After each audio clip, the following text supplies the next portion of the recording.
True Crime Rocket Science.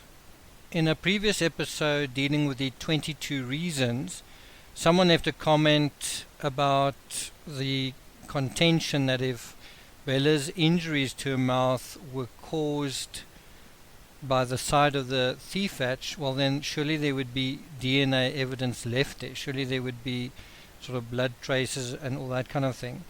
It's actually an excellent question.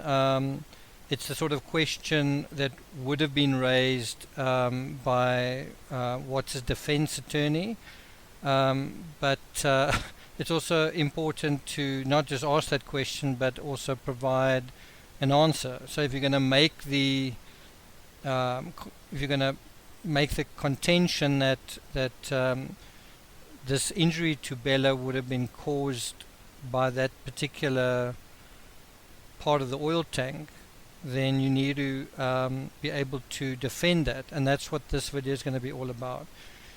Now we're going to be going to the 55th tranche that's posted on Crime Rocket. I think it was posted February 11th.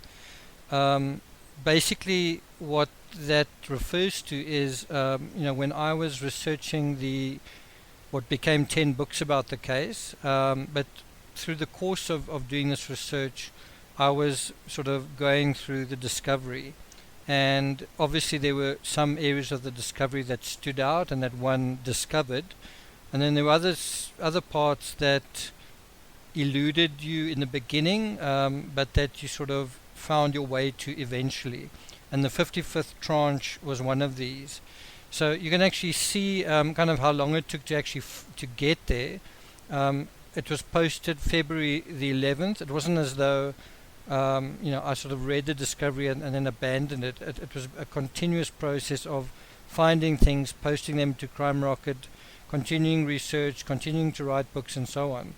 And so it took until February 11th to actually not only find the FBI interview with Melissa Parrish, but also realize the import of it, and there's a difference between those two. Now the odd thing with that FBI interview is that it's kind of non-discoverable. If you do a search for Melissa Parrish, her name in the discovery, for some reason the FBI documents just don't come up. They just don't come up in the search. They're there, but they just don't come up. I don't think there's necessarily anything sinister in that. I just think it's one of the idiosyncrasies of how the discovery documents were sort of put together. And so in this episode I'm going to go through the backstory that went into the writing of Book 6 in the Two-Face series, which had to do with the mysterious mistress and how that led to the first confession. And then we're also going to go to that FBI interview and just see how that interview relates to the whole argument of Bella being pushed through that hatch, and this really tight fit causing the injury to her frenulum. So in order to make this particular case, one needs to refer to the autopsy, particularly dealing with Bella, and this is what differentiates to some extent True Crime Rocket Science from the rest, and it's the ability to interpret the autopsy. It's one thing to compile an autopsy. Even the guy compiling it isn't necessarily knowing what he's talking about. I know that sounds arrogant, but they've got a body in front of them. It's been suspended in oil for days. They're interpreting what they can from what they see and also from the history. They don't know necessarily what the certain artifacts and the certain signs are pointing to. They can make their best guesses, but they're coming into this case very new. That they're getting the body literally within days of the death, and then they've got to make a call on it. And so we do have the advantage of hindsight, saying, well, you know what, that injury could actually be having caused by something else, and the reason for that is due to X, Y, and Z. So one needs to bear that in mind. I mean, if you stay with a problem longer, you're obviously going to appear smarter in the narrow sense of the word. But that's true of anything. Anyone who studies something for a longer time is going to develop an expertise. So I'm not trying to sort of discount what the pathologist said or the intelligence of it, just that he had a limited window in which to make his assessment. And these kind of mistakes happen all the time. They used to win the cases for the prosecution, and they used to lose them. In the Rebecca Zahau case, the pathologist made an assessment that she died due to hanging, and then another pathologist came along and said that was an error, but the police, the Coronado Police Department, took the original assessment of the original pathologist as gospel, and so there's a big argument about that. So it's nothing new to dispute something that a pathologist says. If you're going to dispute it, the question is, how does your story stand up? Does it make sense? Is it reasonable? And so it's up to you to decide whether that's true of the TCRS assessment. But before we get to that, please subscribe to this channel, please share amongst your networks. If you're on Twitter, please share on Twitter using the hashtag TCRS. If you're on Facebook, please share amongst your fellow true crime flocks and let them know that you appreciate or find something interesting. You can even WhatsApp a link to this particular video, again, to those who are interested in this kind of analysis. I really would appreciate if you could do that. I'm trying to get to 7,000 subscribers by the end of this month. At this moment, I think I'm not going to hit that target, but with your help, maybe we will. If you know of any good true crime forums that discuss the Watts case, or even that haven't been, again, please share onto those kind of networks. And let's get started. So, as mentioned a few moments ago, the FBI interview with Melissa Parrish, who was one of the few other female co-workers of Chris Watts at Anadarko besides Nicole Kessinger. This was really part of ongoing research for the 6th book in the Two-Face series. I spent a fair amount of time studying the images that are provided in the blog below,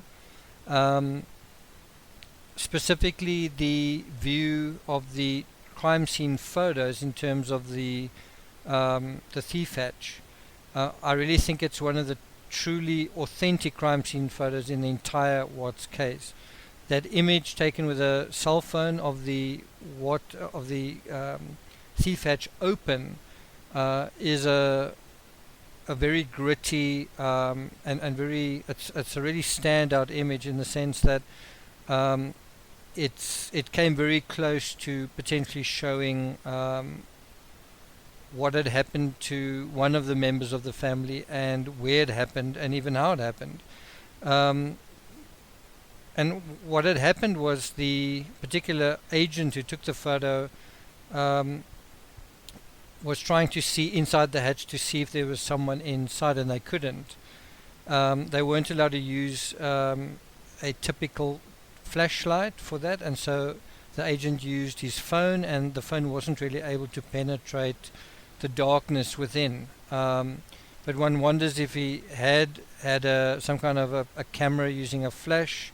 If he was able to use kind of a flashlight, whether they would have been able to see something. Remember, a body soaked in oil is going to appear black on a black surface, so it would have been very difficult to make anything out. Of course, in the one tank, the oil was not as deep, and so your chance of making something out in that tank was better. So when this photo was taken by crime scene analyst Dave Yoakum, as I say, using his cell phone, he was trying to see inside the tanks. They knew the children had been dumped in the tanks, and yet when he shone a special torch inside the tank, the view was obstructed by venting mist.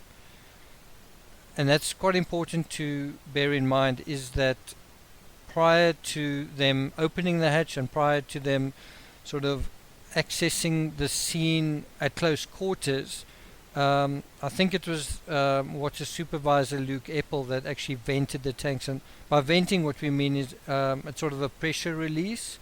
And the whole idea is that by doing that, when you're approaching the tanks, you're not going to have the possibility of an explosion. You're not going to have built up gases in a sort of explosive situation.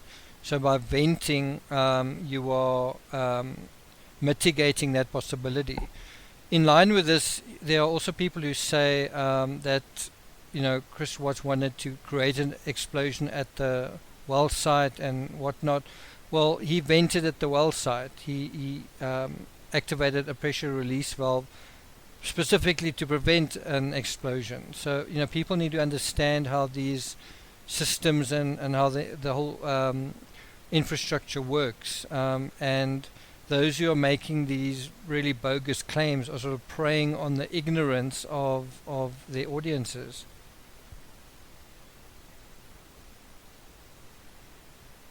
In the photo provided by crime scene analyst Dave Yoakum, no smoke or gas fumes are evident in the image, but the the tape measure unfortunately obstructs and reflects a lot of the light that would otherwise have penetrated the orifice beneath the thief hatch. Now, I've done what some of the other people looking into this case have done with other aspects of the crime scene. I've tried to use the X-ray function in photo editing software to see if one can sort of penetrate that darkness, to see if the phone picked up any sort of slight residual background to that particular image, and I didn't see anything. So that is unfortunate. It would be amazing if that, as I say, if that tape measure wasn't in place, because we know that there was someone in that tank, and it's just a shame that that the photographer, in this case Yoakum, didn't maybe try and insert his camera further in. If they had, they would have possibly been able to recover the children's remains a lot earlier than they actually did.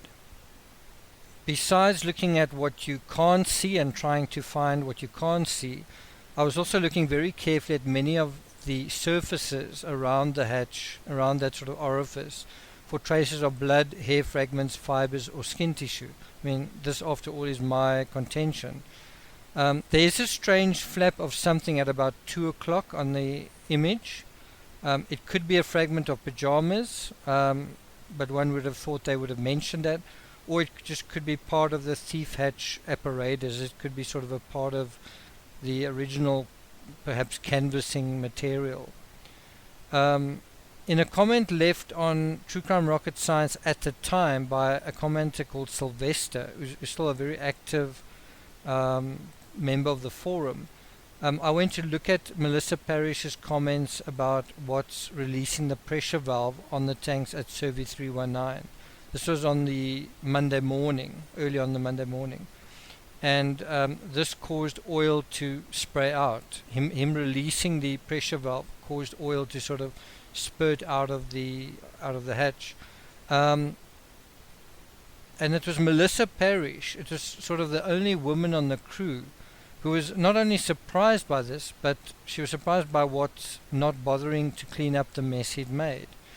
And so it's these two things together that really provide us with an incredible insight from Parrish. Now, on the blog post, I provided a YouTube link to the pressure vacuum on the thief hatch. You can hear it. You can also see how kind of dirty it is. But that is what it feels like on the ground when you're on one of these tanks. That's what you experience. And I think people have the misconception that when you're on one of these huge storage tanks, that it's just sort of inert, that it's just sort of a big tank in the middle of an open field and nothing's happening. But that's not true. A lot is happening. The liquid in the tank is very toxic. It's you can, even approaching the tank, your eyes are going to start burning. That's how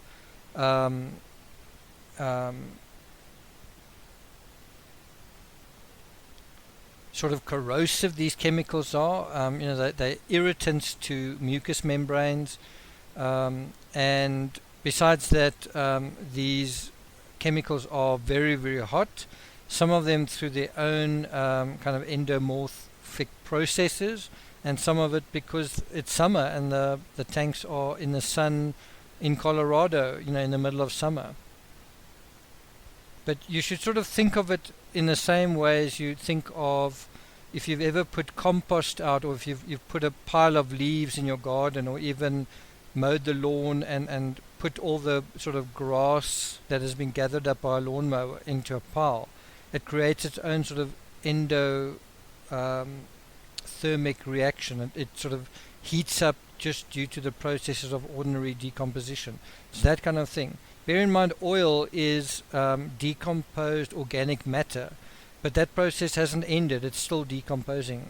There's still this process of breakdown going on. And if you're unfamiliar with that in a sort of, I guess, organic sense, if you want to put it that way, when you eat food and it digests in your body, there's also a release of heat, which is why if you burp, it's sort of a warm gas that erupts. And also heat helps in the breaking down of substances. It's also the reason why your body heats up when you are sick, when you have a fever. Your body's warming up in order to improve the chance of breaking down the virus or bacteria that you are infected with. So it's important to understand the chemical processes of these compounds, in how they impact on the very niche area of decomposition and DNA in this kind of situation. Not one that you come across very often in true crime. One thing that is kind of a weird idiosyncrasy with true crime is oil won't necessarily destroy DNA. It can destroy other evidence, but DNA, you have a better chance of DNA being destroyed by burying someone in dirt than of it being destroyed in oil, as counterintuitive as that seems. I mean, in a weird way, oil actually functions as a kind of preservative. So at the same time that it can burn skin, DNA is something else. It's a protein, and it won't necessarily be destroyed by oil. So you have this odd sort of contradiction where the oil can destroy certain things, for example, things that are, I think, fat soluble, but then things that are like water, so things that are bonded to water will not mix with that oil, and so in that sense there's kind of a protective element. This is a very specialized area, and one shouldn't go into very lightly, so I don't really want to go into it any further than this. It's also a very technical area, where one really needs to concentrate and apply one's mind, and that's not really the area we want to go into in this particular episode. What we do want to sort of touch on is this thing that is often missed, which is that Watts was also OCD in his own way, just as Shanann was. He was meticulous about cleanliness, which is possibly why Shanann used this to her own advantage and put him on permanent laundry duty for the whole family. Bear in mind, Watts is an oil worker prior to that he was a mechanic, and yet when you see him, he just seems very groomed and sort of well looked after. He's not only clean, even though he works with sort of dirty things all the time, dirty objects, engines, pipes, rusted things, greasy things, but he's not just clean in that sense. He's also well dressed, neatly dressed, and his appearance is taken care of. His hair is cut short, his beard is trimmed neatly, all that kind of thing. It's not necessarily the thing you would see with his colleagues. And so the person who sort of noticed this and noticed that this wasn't the case on the day of when Watts disposed of the bodies was Melissa Parrish. The other guys didn't really notice it. One of them did joke that Watts looked like he was slumming it because Watts looked untidier than usual. But it was really Melissa Parrish that really kind of felt that something was seriously off. I did highlight a section in the blog post about Shanann being very meticulous about everything. This is from Jeremy Lindstrom, and that everything in her house is organized and labeled. And Lindstrom then went on to say that Shanann was very particular and kind of controlling over Chris. Well, that's what OCD is like. You controlling over your environment. You want things a certain way. You want labels on things, and people are like that as well, wanting to give what's a label. He has this or that disorder, is this or that narcissist. It's the same kind of way of trying to exert a kind of psychological control over things that we otherwise wouldn't. It's a kind of way of dealing with our own anxiety. And in this respect, Jeremy Lindstrom refers to, this is just in terms of Shanann being controlling and her OCD, that one time when Chris was supposed to go to the airport, he couldn't leave until he finished cleaning the basement. So there's just a very simple little illustration of the dynamic between Chris Watts, Shanann, and kind of their home, and this whole idea of cleaning. Chris is in the basement cleaning. And so we get this idea that he was quite an expert at it. He was expected to clean by Shanann. And if Shanann was meticulous about everything, then she either taught Chris to also be meticulous, or he was like that way, certainly about cleaning in nature. And so one must bear this in mind when we're talking about, why wouldn't there be evidence on the thief edge? I don't think that's the full explanation, but I think that's certainly part of the explanation, given there was so little evidence found at the house as well.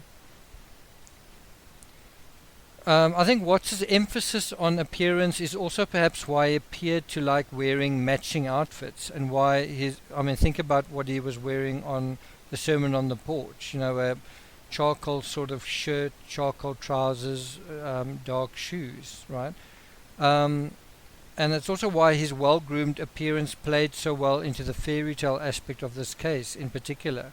The fact that Watts cared about how he dressed, looked well groomed, it played very well into the whole Thrive spiel, right? So his meticulous attention to detail in certain areas also explains why so little crime scene evidence was found in totem, meaning in total. But I think there's a limit to that. I think Watts maybe have sort of great attention to detail, maybe cleaning up a stain, right?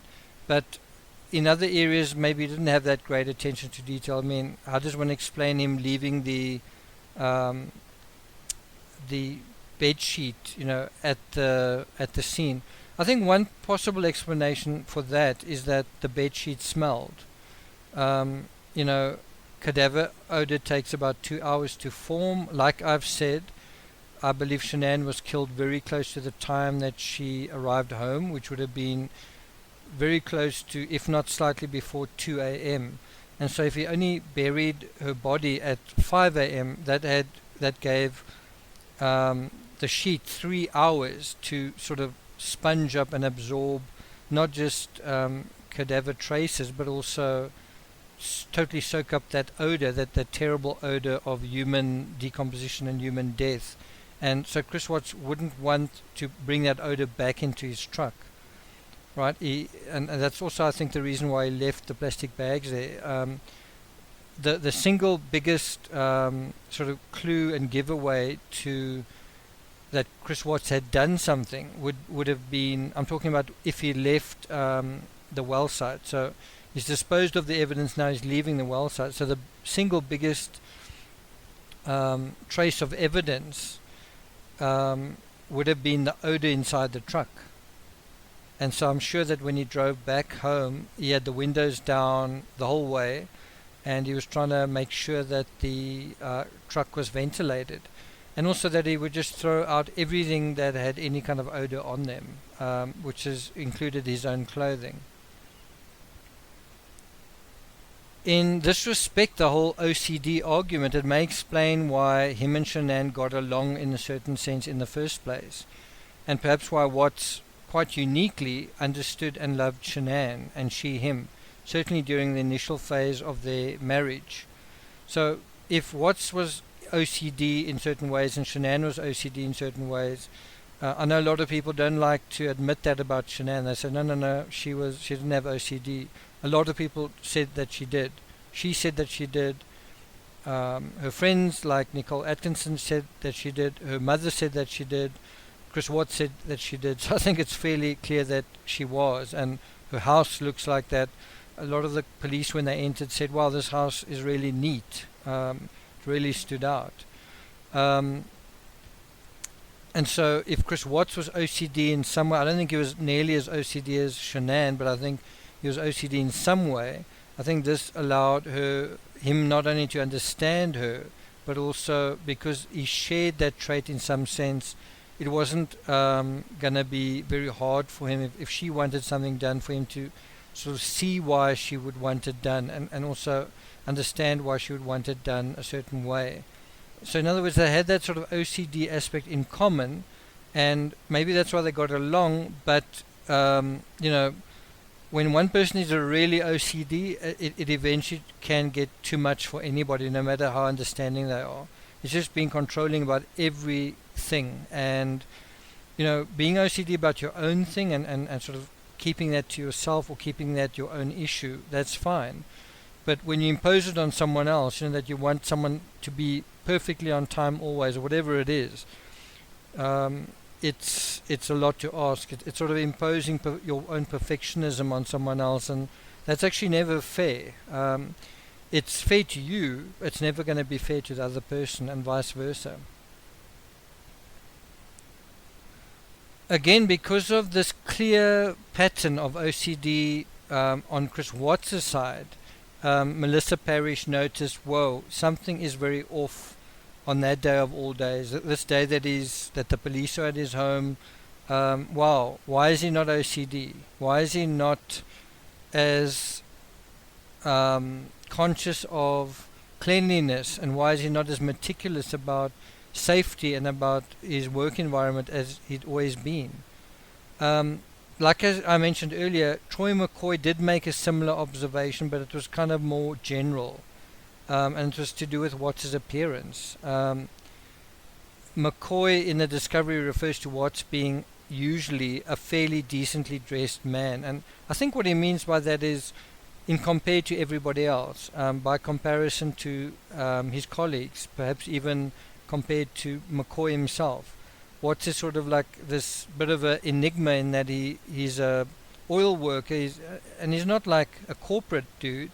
He's a operator. He's a field operator, and so he's kind of arriving at the field looking quite well dressed, which I guess his colleagues notice. And McCoy goes on to say that Watts usually had on tight-fitting fire-resistant clothing, but on Monday Watts had on a dark blue shirt that was baggy and looked like it was an older shirt. So fire-resistant nevertheless, but kind of an older, baggier kind of shirt.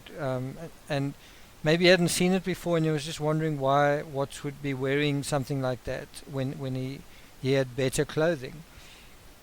And it wasn't just the shirt, it was also his boots.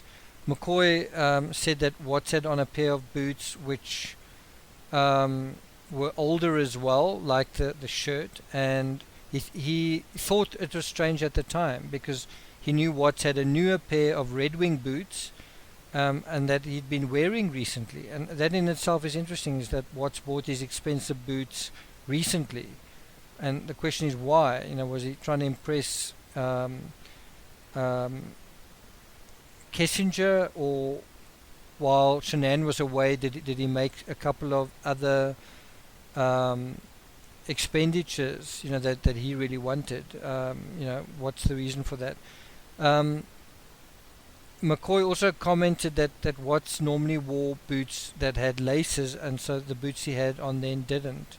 So that's also interesting, because laces laces are kind of a fabric, and they can also absorb liquids and things like DNA. So boots without laces could be more easily cleaned and more easily sort of wiped down. And kind of the weirdest thing is almost the dumbest thing that McCoy noticed. He sort of noticed that when he saw Watts, one of his pant legs was tucked inside the top of his boot and the other was straight. And so it would be nice to know, how Watts was usually dressed. Like, did he normally have both, pant legs tucked in, or did he normally have them both not tucked in?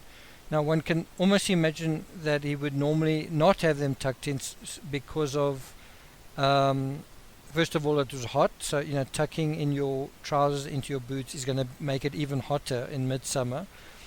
And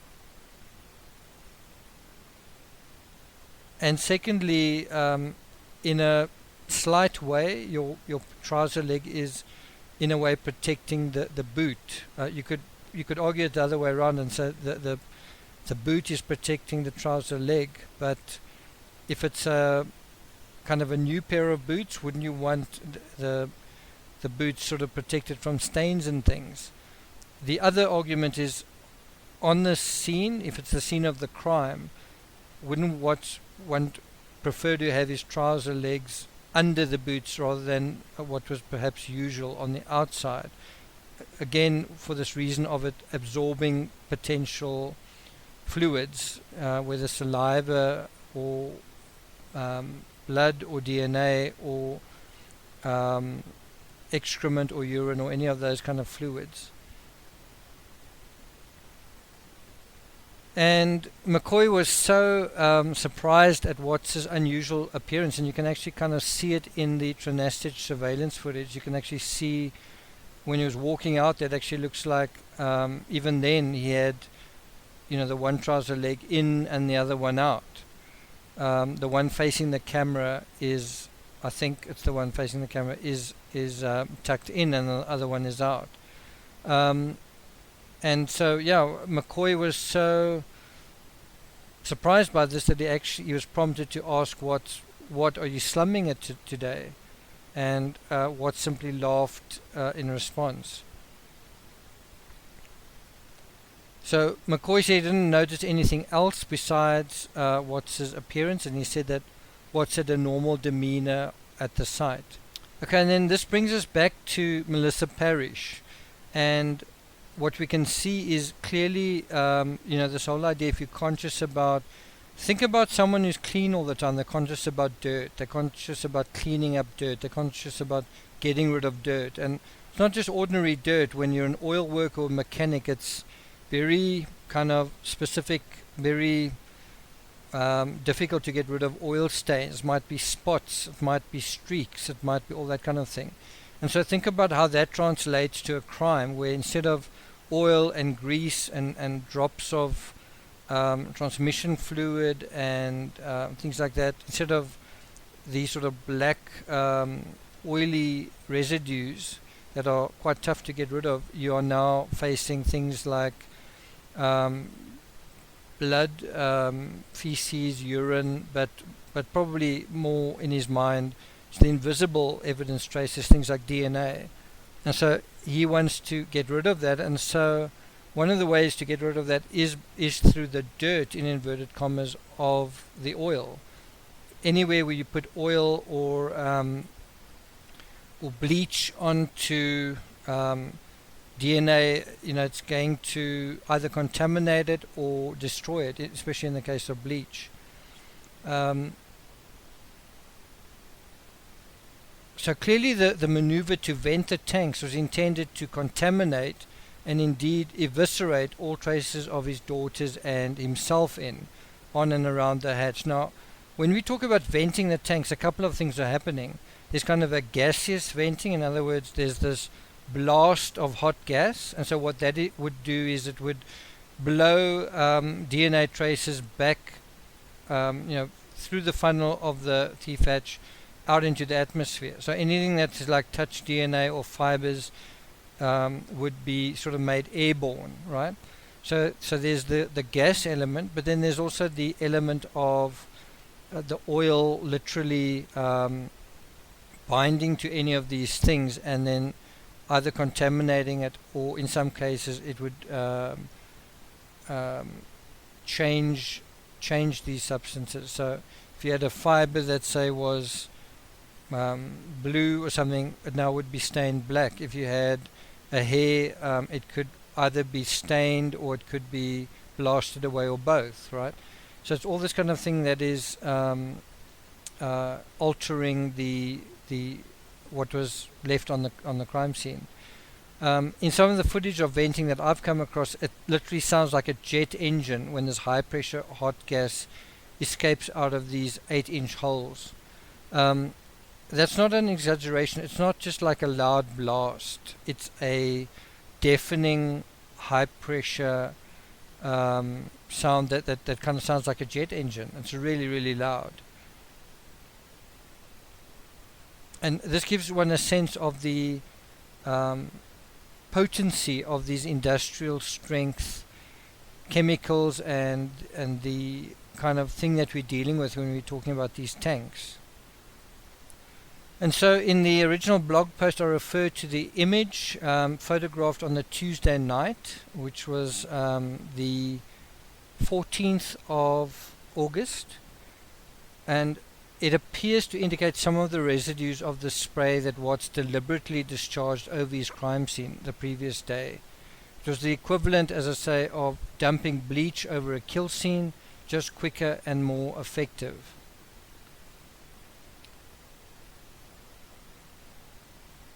Now, obviously it's possible that some of the splodges and stains around the hatch, it's possible that these were kind of legacy things. It's possible that this dirtiness was from long ago.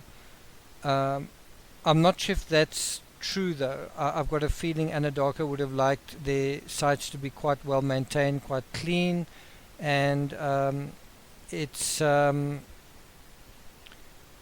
if you look at those, some of those stains, that they look fairly fresh. And what I mean by that is, in the context of it being very hot and tanks being very hot, you wouldn't expect stains to look still wet. You wouldn't expect them to you would expect them to evaporate to some extent, and yet you've got stains that sort of still look somewhat fresh, given the fact that it was so hot. And so that's certainly an interesting component. We don't hear from Watts' supervisor whether the tanks appear dirtier than usual, but one wonders whether they were. And so this brings us to Melissa Parrish's statement to the FBI. You can find it on around about page 376 of the discovery. And obviously when I refer to these pages, I'm referring to the discovery page numbers, not the PDF page numbers. So it's the page number given by the discovery, and it's around about 356. And there are 3 pages of discovery, 3 type pages dealing with the FBI's interview with Melissa Parrish on the 15th of August, so fairly early on. I'm going to just scan through it. So Melissa Parrish was interviewed by telephone, and she mentioned that she began employment with Anadarko as an operator fairly recently, during approximately May 2018, so around about the time that Watts and Shanann were pregnant, and immediately preceding the affair with Kissinger, based on her version of that timeline. She said that she met Watts towards the end of June 2018, which is also, again, around about the time that Kissinger said that things started with her and Christopher Watts. So it's sort of interesting if you look at that date, was there some kind of intake from Anadarko where they were going to be addressing certain projects, and so they needed new blood, they needed a new staff to deal with things. And that is the case with companies like Anadarko. There are times where there are downswings, where they retrench and their workforce contracts, and then there are times when they expand, and so you're not going to have one person being hired and one person being fired. You often have, in industries like this, as there are swings, you have a lot of people being fired at the same time, and then a lot of people being acquired at the same time. According to Parrish, she said that she generally saw Watts about once a week during the course of her training. Okay, so she also had to receive training, and one of the aspects of the training that she would need to receive was in safety, and Kissinger was a safety officer. Parrish said that despite knowing him this relatively short time, that she only had met him in June, the end of June, so she'd only known him July and August. She was aware that he was married with children. She knew that Watts' wife was recently out of town as well, and she said that she told the FBI that Watts talked about his daughters with Parrish on occasion, and that his daughters seemed to be his world, in inverted commas. Parrish described Watts as very knowledgeable, hard-working, and easygoing. She never observed him complaining about his family, his home life, or other matters, and she knew him as a guy who joked a lot, which I think is quite interesting. It also says here that Watts' nickname, amongst Watts' nicknames, were the Silver Fox, due to his appearance, and Rain Man, due to his extensive work knowledge. Parrish also told the FBI that she was not aware of any issues or troubles with Watts' family. She was not aware of any enemies, concerns, or fears about associates, family members, friends, or other individuals.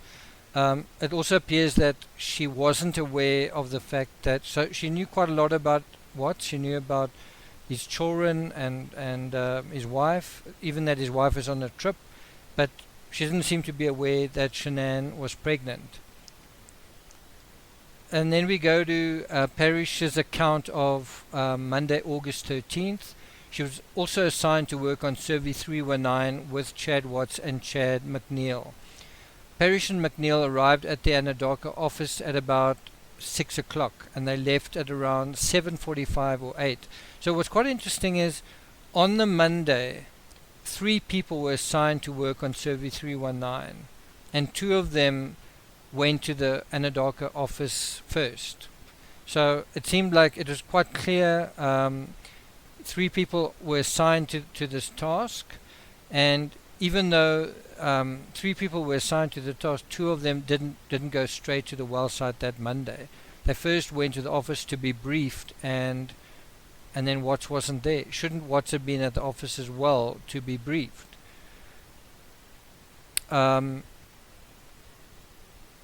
McNeil and Parrish drove together, but in their own work truck. So it seems like they, if one tries to understand this, that they drove in convoy or at the same time in their own vehicles. They stopped along the way at the Bat Cave, to try to find some parts for work, but were unable to locate the necessary items. Not quite sure what the Batcave refers to here. Maybe it's the Anadarko office, but yeah, it sounds like it could be somewhere else. Maybe someone listening can provide some insight into that. Parrish believes that she and McNeil arrived at Survey 319 at approximately 8:25 a.m., so around about 2 hours after Watts had arrived. And then she referred to GPS data on her work truck for the actual timeline. So she wasn't 100% sure, but she said, if you want to make sure, just check the GPS data. And then she said Watts was already at the site, so he was still at the site after being there 2 hours when Parrish and McNeil arrived. She said she wasn't sure how long Watts had been on the site, and she noted that Watts had a shovel and he was digging a small hole near an oil tank. So literally what Parrish and McNeil witnessed when they arrived was that they witnessed him digging a hole.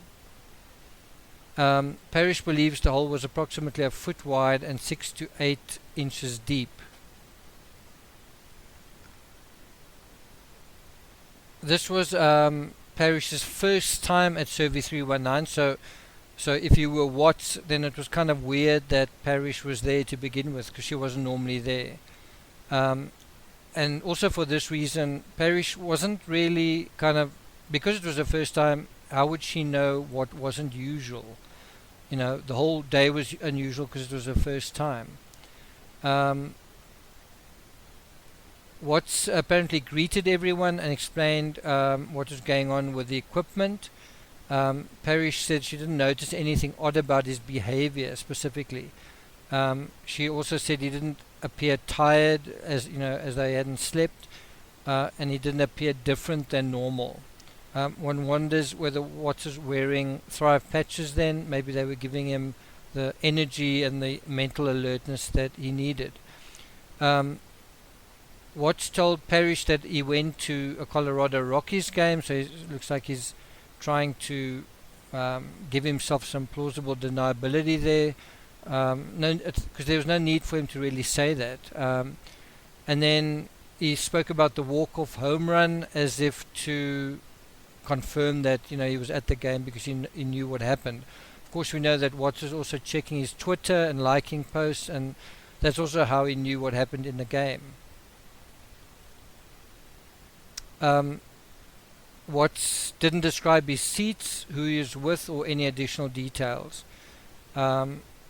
It was an evening game, and so he said he'd hired a babysitter to watch his daughters. So it seems like he'd given quite a lot of detail to them about what was going on.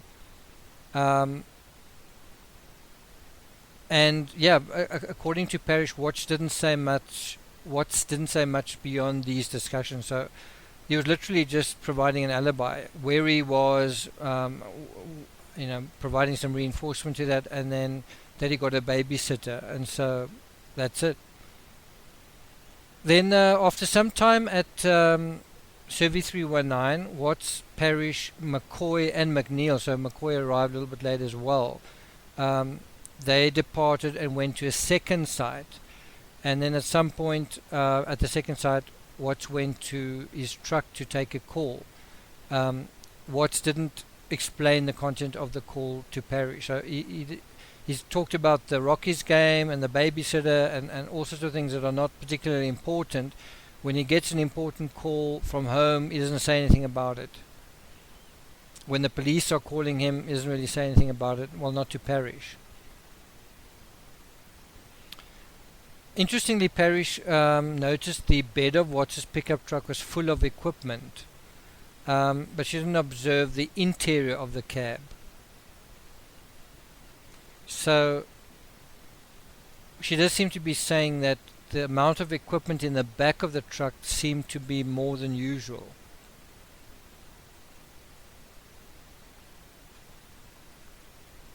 On August the 16th, so the day after the original phone call on the 15th, which was the Wednesday, So on the Thursday, the FBI made a follow-up call.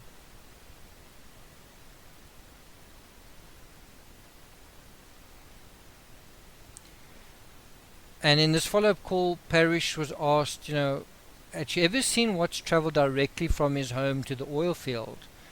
And she said no. So in 2 months, she'd never seen that. She said she often encountered him at the office in the morning prior to him leaving for the sites. That's how she kind of knew him. So again, looking at precedent, looking at his habits. And so his trip to the well site that day was odd. She said she didn't recall him sending out a message via GroupMe, the messaging app that Anadaka used, that he was at Survey 319. And she thought, yeah, he did usually send a message to the group when he's in the field. So that also stood out kind of early on. And then she also told the FBI that McCoy had told her that Watts had a new pair of boots that he'd been wearing. Parrish said she'd not seen this new pair of boots. She didn't see it that day. So on Monday, August 13th, she said Watts was wearing an older pair of boots with his pants tucked in. So it seems as if Watts' response when he saw them was to tuck the pants in, which may be a protocol of oil workers that they are supposed to tuck them in. Maybe it's because it's flammable. Maybe because the trousers can be flammable, and the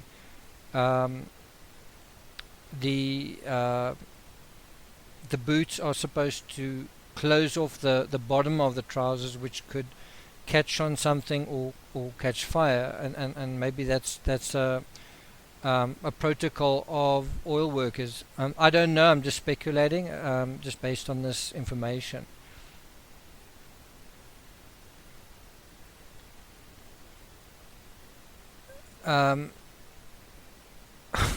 It's actually quite funny. Having just said that, having just dug a hole for myself, the report refers to Parrish observing that Watts normally wears his pants over his boots. So, sorry, it is the other way around.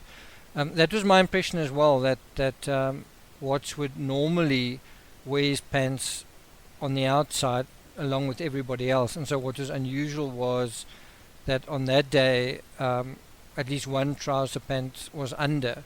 It could be because of his haste in putting on his boots. It could also be that he intentionally wanted his trouser legs underneath so that they wouldn't get contaminated. But it does seem like it's more likely the former, that he was just in such a hurry that he forgot to pull them out.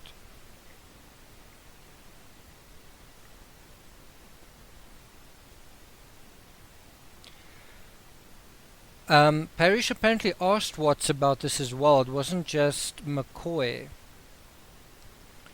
And Watts' response was quite colourful and quite weird. He said the reason he'd tucked his pants into, and it seems from her that it was both trouser legs, not just the one. His reason for this was, he said he was worried about snakes and legless lizards, which is quite a weird thing to say. It doesn't really sound true, but it also seems like a silly statement to make. Again, Watts confirmed that she didn't believe Watts was sweaty or complaining about the heat. And again, you must bear in mind, if he's got his trouser leg in the boot, it's going to be hotter. It's going to be, the trousers aren't going to ventilate as easily. Parrish also describes Watts as sociable on Monday. In this follow-up conversation, she says that he was speaking about the Rockies game and that he joked with McCoy. And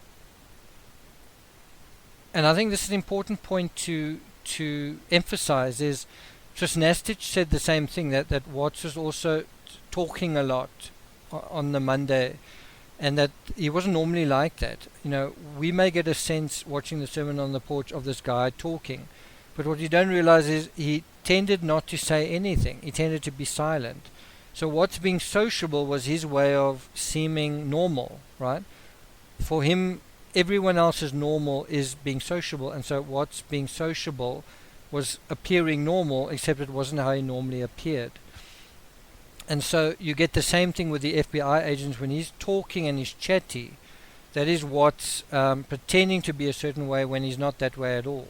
What's taking the polygraph test is what's also being very open and chatty when normally he would prefer not to do it. So if Watts was just being honest, he just wouldn't and shouldn't have spoken more than he normally did. And the polygraph test is kind of an example of that. He was trying to counterintuit himself and counterintuit his situation by acting in a way that people kind of expected him to act. And that's how he got himself into such serious trouble. And then it's on the very last page of this 3-page FBI report. It's actually more like a 2 1/3 page interview with Melissa Parrish. So right at the end, you actually get the most vital information, and it's where Parrish sort of incidentally, just sort of by the way, mentions that during the course of repairing the equipment at Survey 319, Watts released the pressure valve known as the PRV, which caused oil to spit out. Right? So she mentions this, and she says she'd observed him in the past to be meticulous with cleanliness, but on this occasion he did not clean the spill. So again, Watts is acting counterintuitively, counter to his own nature, and is allowing the spill to sort of gush out and spit out and whatever. But what he's trying to do is he's trying to contaminate the crime scene. If he's left fingerprints on the site, these splotches and splashes of oil are likely going to mess up anything that is left in situ. It's going to be harder to navigate through this muddiness, this oiliness of the scene because of this mess that is left behind intentionally.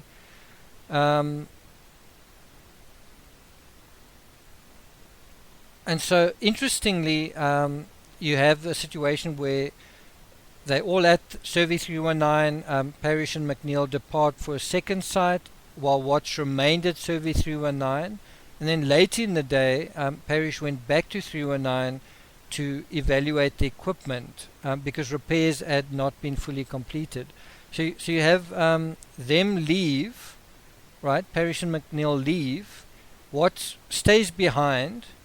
And then ultimately it's still not repaired. Survey 319 is still not repaired after 4 people, arriving at the site. And then they leave, presumably because they think Watts has sort of got it handled, and then they've got to come back again because the site's still not fixed, right? And so when they return, Watts has in the meantime had to leave ultimately because he's had to go home. And so when he's out of the picture, they arrive and they now kind of see things for themselves. And what they do is they find that, first of all, the repairs haven't been completed, which raises the question, what has Watts been doing all this time, for all these hours? What has he been doing on this site? Hasn't he been doing his job? And the answer is no. He's been effing up, to put it mildly. And so Parrish says she noticed that the PRV had not been wiped down either. In other words, the pressure release valve. And she thought that this was unusual given Watts' propensity to clean down messes and spills. And again, bear in mind, they leave the site. When they return, they find there's kind of a mess being left behind. From this guy that's usually neat and clean, is left behind a mess. And so someone else has now got to sort of clean it up and fix the site that they thought Watts would fix. And then Parrish also emphasized, interestingly, to the FBI that he should be aware that McNeil had returned to Survey 319 again on Tuesday as well. That's August the 14th. at approximately 7:30 or 8, also to check on the equipment.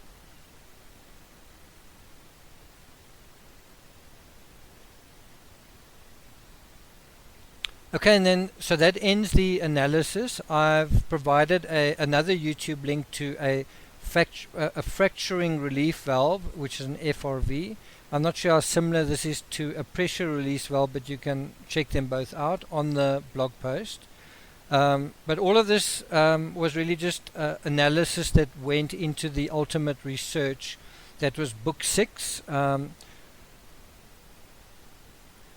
book 6 was Two-Face, the Mysterious Mistress, and the Confession. I have made a video with an audio excerpt from that particular book, so you're welcome to go into it.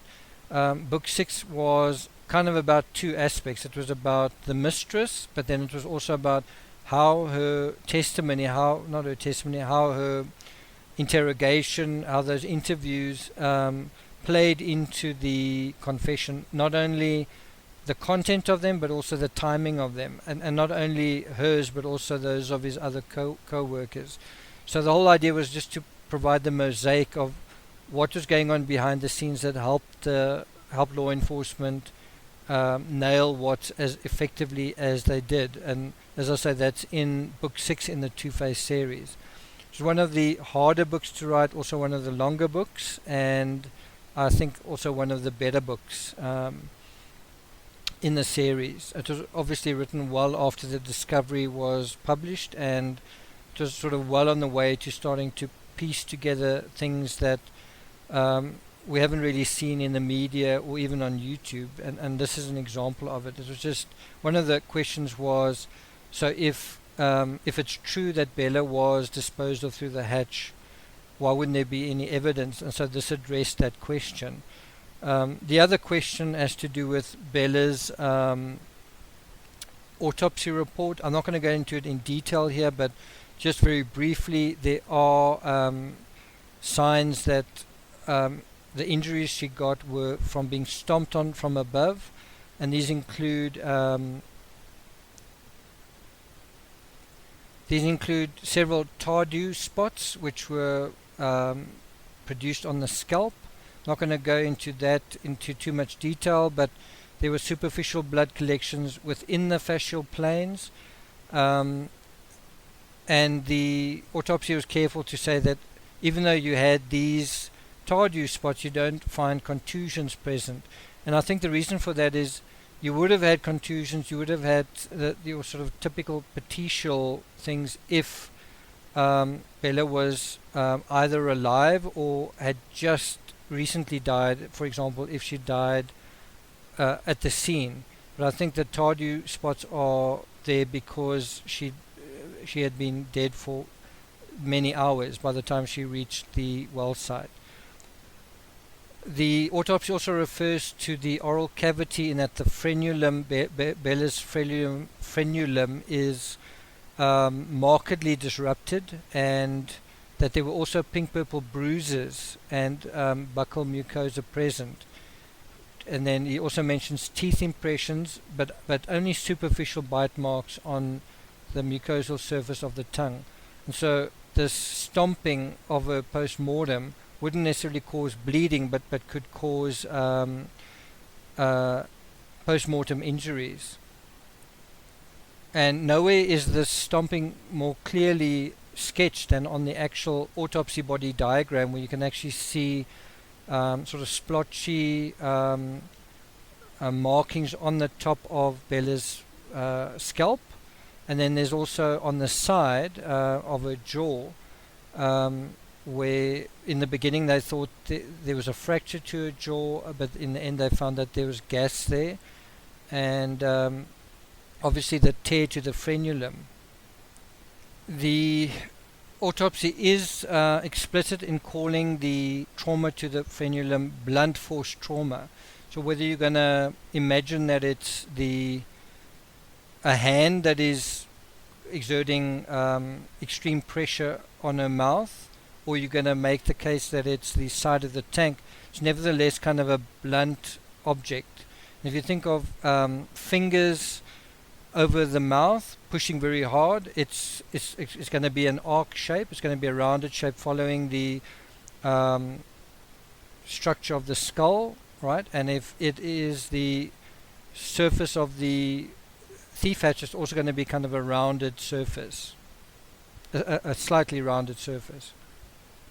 And yeah, I mean, I think the thing that confirmed it for me, I mean, it's one thing to have a contention. It's another thing where you feel that it has a ring of truth, where it really resonates, where you really get a sense of this corresponds, this this fits, right? And that came from page 623 in the discovery documents, referring to the actual words of Dr. Burson. And Burson, of course, was the Weld County coroner. My impression when the forensic pathologist Michael Burson gave or performed the autopsy, my impression is that there were more than half a dozen high, not high profile, sort of high up agents present, including Steve Wren was present, I think, from the District Attorney's Office, Patrick Roche, the Deputy District Attorney, Graham Coder was there from the FBI, the CBI's agent Jerry Means, Detective Baumhofer was there, Carl Blesch from the Weld County Coroner's Office, and Joey Wiener, also from the Weld County Coroner's Office. I think Eric Bryant, the CBI crime scene analyst, was there as well, and all of this went down at the McKee Medical Center at about 10 a.m. on Friday, August the 17th.